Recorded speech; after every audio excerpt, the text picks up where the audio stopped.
She was standing in the hallway at 11:40 on a Tuesday night in a cotton robe and bare feet, holding a pillow against her chest like it was the only thing keeping her upright. The robe was pale blue. The kind of pale blue that gets softer every time it's washed. She had a pillow crease on her cheek, and her hair was half undone, and she looked exactly like a woman who had rehearsed a question 12 times before knocking on a door. "Can I sleep in here tonight?" she said. My act died. I said yes. What I didn't say, what I did not come close to saying, was that I had been awake for an hour before she knocked, that the sound of her moving around in the apartment next door was something I had learned to track without meaning to. That when the knock came, I already knew it was her. That was the part that would take me longer to understand. My name is Daniel Reeves. I'm 34. I do logistics coordination for a regional freight company, which means I solve problems that other people create and spend most of my day on the phone with people who are certain someone else is to blame for whatever has gone wrong. I'm good at it. I find the work easier than most things because it has clear parameters. Something is where it should be, or it isn't. My personal life had not historically had clear parameters. Her name was Clara. Clara Voss. She was 29, 2 years younger than my ex-wife, Andrea, and about 11 light years different from her in every measurable way. She was a kindergarten teacher at the school 6 blocks from our building, which meant she left every morning with construction paper in her hair and came home every evening smelling faintly of paint and chalk and whatever small crisis had required her specific attention that day. She had a red thermos that had survived 3 years of daily use and looked like it was ready for a 4th. She carried it everywhere. I had seen that thermos in more situations than I had ever expected to see a thermos. Clara and I had met at Andrea's birthday dinner 4.5 years ago. She had argued with me about whether Chicago-style pizza qualified as pizza or constituted an entirely different food category requiring its own name. She was wrong. She was spectacularly wrong. She was also the most interesting person at the table. When Andrea and I divorced 18 months later, quietly, without drama, in the way that marriages end when two people have simply grown into different shapes, I assumed Clara would move out of my life, along with everything else that had belonged to that version of it. She didn't. She texted me 2 weeks after the papers were signed to say she was sorry, and that she hoped I was eating actual food and not just coffee, and that if I needed someone to argue with about pizza, she was available. I laughed for the first time in a week. I didn't examine why. By some coincidence that I have since stopped calling a coincidence, she moved into the apartment next door to mine 3 months after that, subletting from a colleague who was doing a year abroad.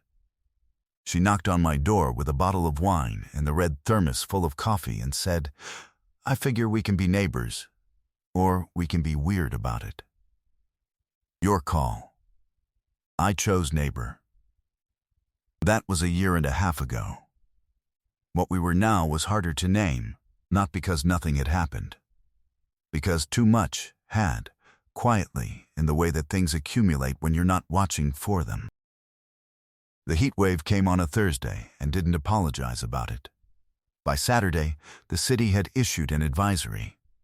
By Sunday, the air sat on your chest when you stepped outside, heavy and personal, like something with a grudge. My building's central act had survived the first 3 days on dignity alone and was clearly running out of it. I had a window unit in my bedroom that worked if you didn't ask too much of it, and a fan in the living room that moved the hot air around without improving it. Clara's unit was the same setup. Window act in the bedroom. Inadequate everything else. We had established this during a brief hallway conversation on Sunday morning when we'd both emerged to check the mail and stood in the corridor for a minute, comparing notes on how badly we were sleeping. She had the red thermos with her, filled with something iced. She offered me a sip. It was mango and green tea, and it was the best thing I had tasted in 2 days. "I'm going to sleep directly on my AC unit tonight," she said. "That sounds medically inadvisable." Everything sounds medically inadvisable in this heat. She went back inside. I went back inside. I told myself the conversation had been exactly what it appeared to be. It was fine. It was completely fine. I was awake until 11:30 that night, which was when the knock came. I had given her the bed because I had not yet worked out how to suggest she take the couch without it sounding like I was trying to make her uncomfortable, and I had not worked out how to offer the bed without it feeling like something it probably shouldn't feel like. So I said, "Take the bed. The window unit actually works in there. I'll be fine on the couch." And she started to object, and I handed her the extra pillow from the closet shelf, and she stopped objecting. I heard her settle in. The act clicked on. The apartment was quiet in the way apartments are when someone else's presence changes the quality of the silence. I lasted about 40 minutes on the couch before I stopped pretending I was going to sleep. She appeared in the doorway of the bedroom at some point around 1 in the morning, still in the pale blue robe, thermos in hand, even though it was empty. "Are you awake?" she said. "Yes. Can't sleep either?" "No."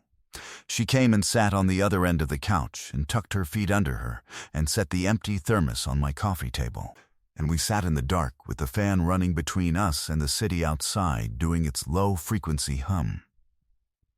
"I keep thinking about the fall semester," she said. "Whether I've ordered enough construction paper. That seems like a reasonable thing to think about. I know it's not actually what I'm thinking about." I looked at her. She was looking at the coffee table. "At the thermos. What are you actually thinking about?" I said. She picked up the thermos. Put it down. A habit, I'd noticed. She reached for it when she was deciding whether to say something. "Nothing," she said.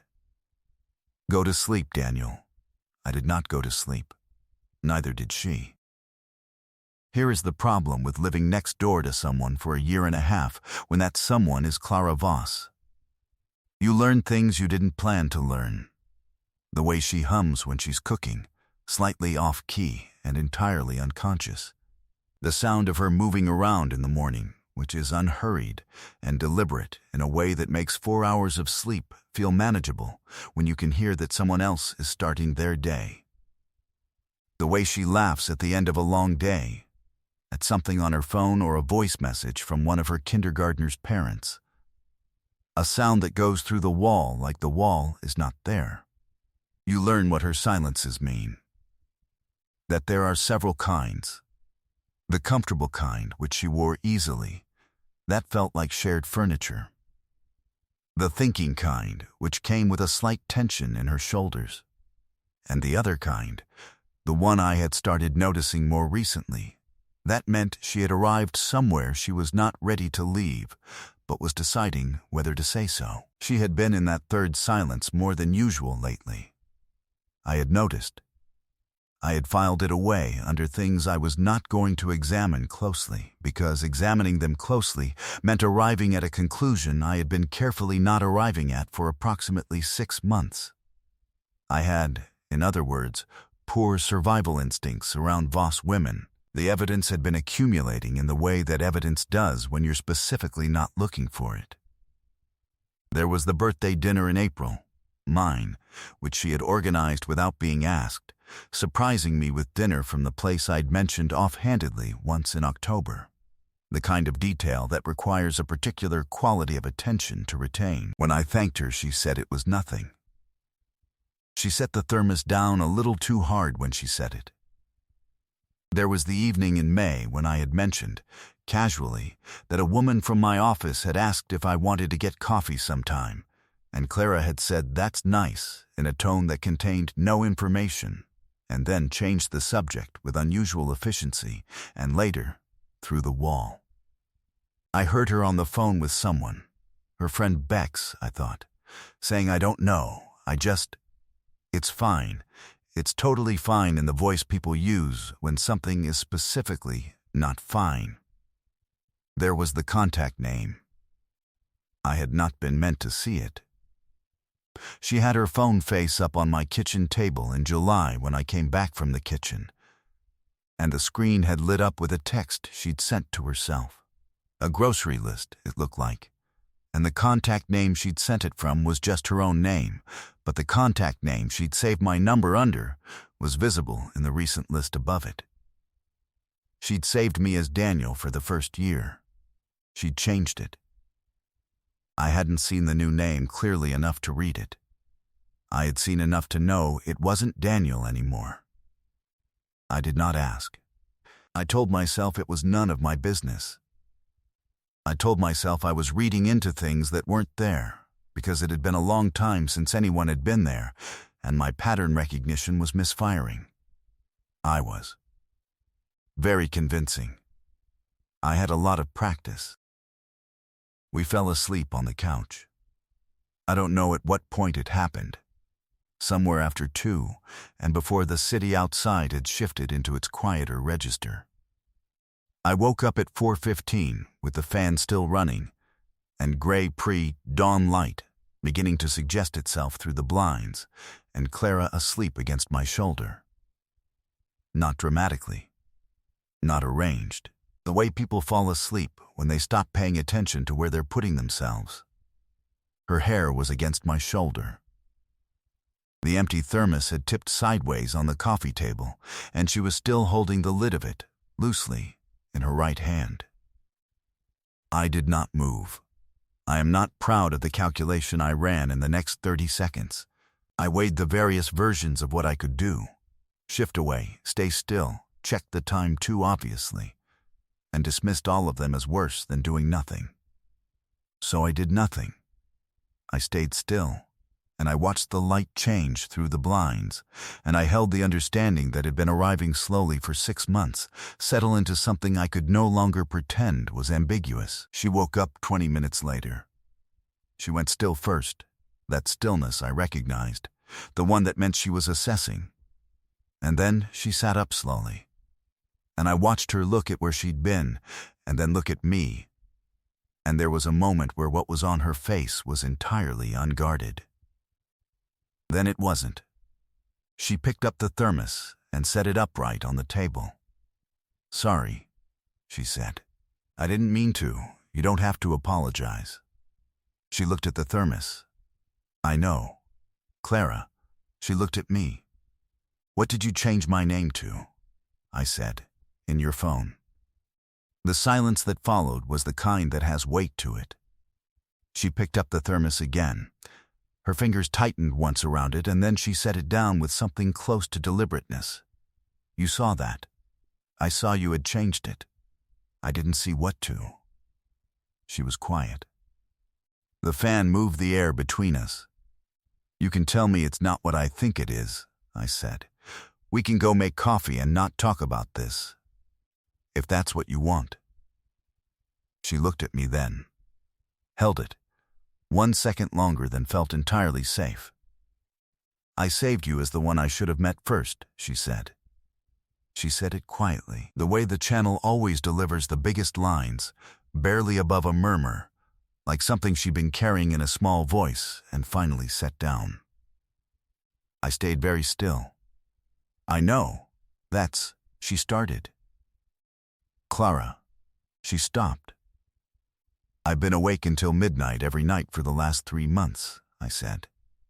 "Not because of the heat, because I can hear you through the wall, moving around, and at some point it became the thing I was waiting for. At the end of the day.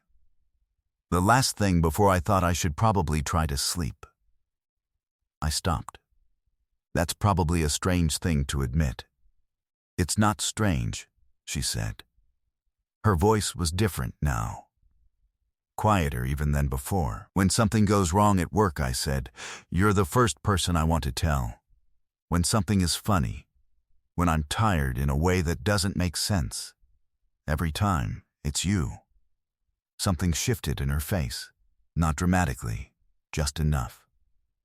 She reached out and put her hand over mine. Gently, the way you touch something you're not sure you're allowed to touch yet, but you've decided to anyway. It's been you for a long time, she said. I didn't let myself say it because it felt complicated, because of Andrea, because of everything. But it's been you. I turned my hand over and held hers. Andrea and I ended because we were already separate people, I said. We just needed time to know it. That has nothing to do with this. I know, she said. I've known that. I just needed you to say it. I leaned over and kissed her. Gently, the way things feel when they've been decided slowly over a long time and finally get to be what they are. She kissed me back, and her free hand came up to my face, and it was exactly as unhurried as I would have guessed it would be. Clara Voss doing nothing faster than it deserved to be done. From the bedroom, my phone lit up on the nightstand with a work notification, visible through the open door, and we both heard it buzz, and she pulled back just enough to look at me and said, at 4:30 in the morning, "Logistics doesn't sleep. Logistics needs to mind its business." I laughed. She did too. The real version, the one that didn't come out carefully. It sounded exactly the way it sounded through the wall. 3 months later, her act was fixed, and she had not moved back. This had not been a formal conversation. It had happened the way things between us had always happened, gradually and then undeniably. Her red thermos was on my kitchen counter. Her construction paper was in a folder on the bookshelf. Her students drew pictures, sometimes of her and the tall man who fixed things, which she found charming and I found unexpectedly moving. She still knocked before coming in. Old habit. I had told her twice she didn't need to. She kept doing it. I had stopped minding. A year after that, when people asked how we ended up together, she would tell the story better than I could. She was better at the important parts. The heat wave, the hallway, the pale blue robe. She always ended it the same way. He asked me what I'd changed his name to in my phone, she'd say. And I knew if I told him, I was telling him everything. What did you tell him? Someone always asked. Everything, she said. Years later, when it was just us, and the question came up in the easy way that old questions come up when you have the luxury of time, she said the thing I hadn't known I needed to hear. I'd had your number for 3 years, she said. I changed the name 6 months before the heat wave. I was just waiting to see if you'd notice. I looked at her. That is hiding with better branding, I said. She picked up the red thermos, still going, still hers, and pointed it at me. You noticed. I noticed, I said. Nothing had appeared overnight. Nothing had needed to.